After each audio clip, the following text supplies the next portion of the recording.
Well, we are back on the bench. It's been a while since I've done a tutorial on how to do things, because frankly I've been trying to figure out how to do things myself. It's been one of those months. Anyway, hold on, I gotta let Sprocket out the door. He's going outside. What's right?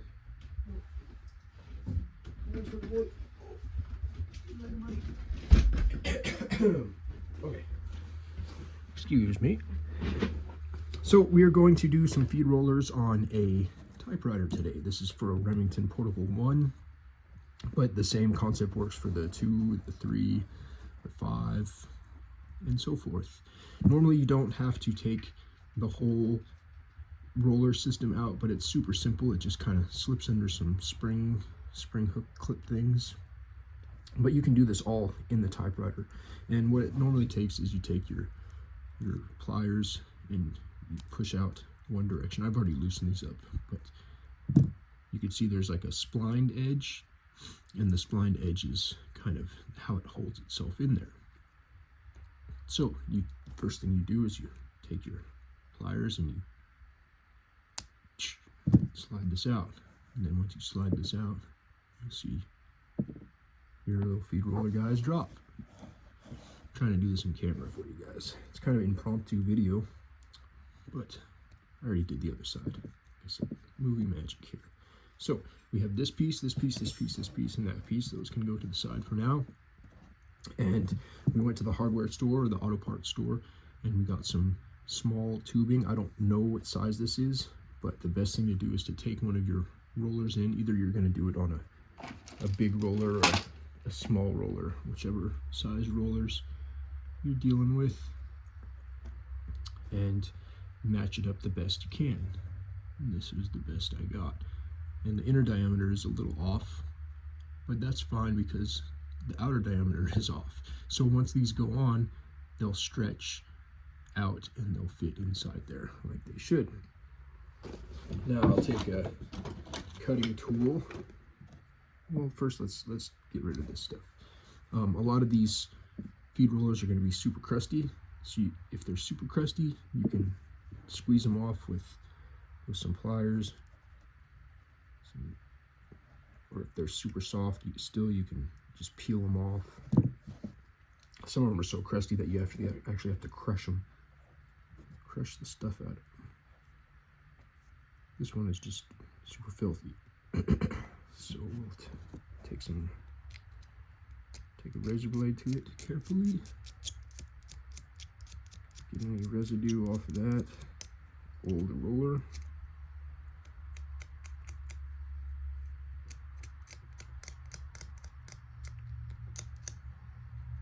Doesn't have to be perfect. Well, I guess it has to be clean enough to slide the old one on, and you don't want lumps in it. So you get most of it off the edges.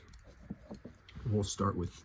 I'm only going to do one for you guys because it's it's not hard. It's just you don't really need the video at all. What you can do is you can measure up your thingamajig, your vacuum line or your vacuum tubing, and go right next to it with your razor blade, and you push down like so. And that's how you do it. And then the next thing I would do is use your lubrication tool of choice.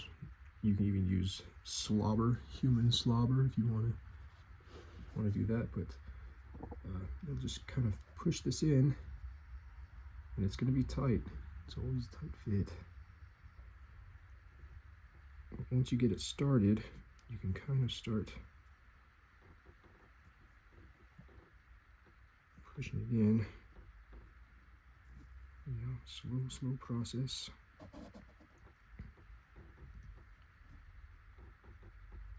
Just kind of slowly work its way in. I'm just squeezing this rubber tubing down. I might have to go off camera to hold it close to my body so I don't launch this off. Because what I'll end up doing is I'll take some pliers and I'll kind of just help it out. But I do have to bring it close to my body to do that because there's not enough room under the camera to do that. I know, super exciting video, guys.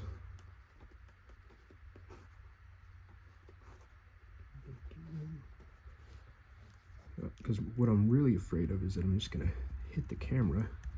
I'm trying to do this in frame. I have better chances of smashing my fingies.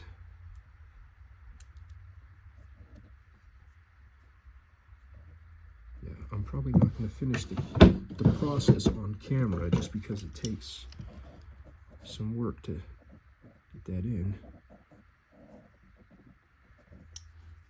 You guys don't want to see me struggling with the thing for 10 minutes. You guys are going to struggle on it yourself.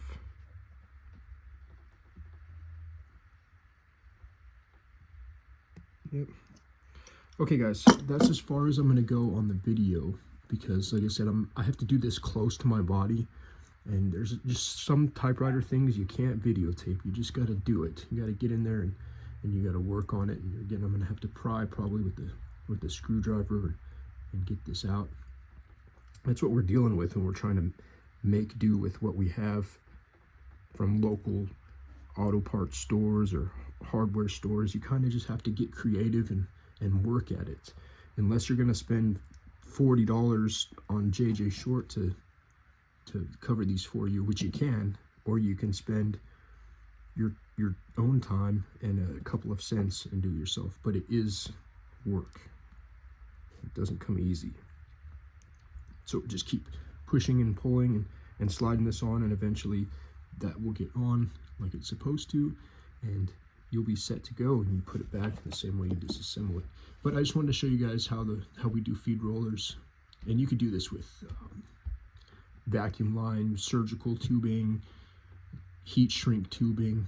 As long as there's something that goes over this and it matches your diameter and it doesn't get jammed in the works, it will pretty much work. People have used electrical tape. It's not the most permanent, but it works. So this is a more permanent way of going about it. But I hope you guys enjoyed this long tutorial and unfinished tutorial. But like I said, it's going to take more pressure, maybe a vise or pliers to squeeze that in there. Talk to you guys later.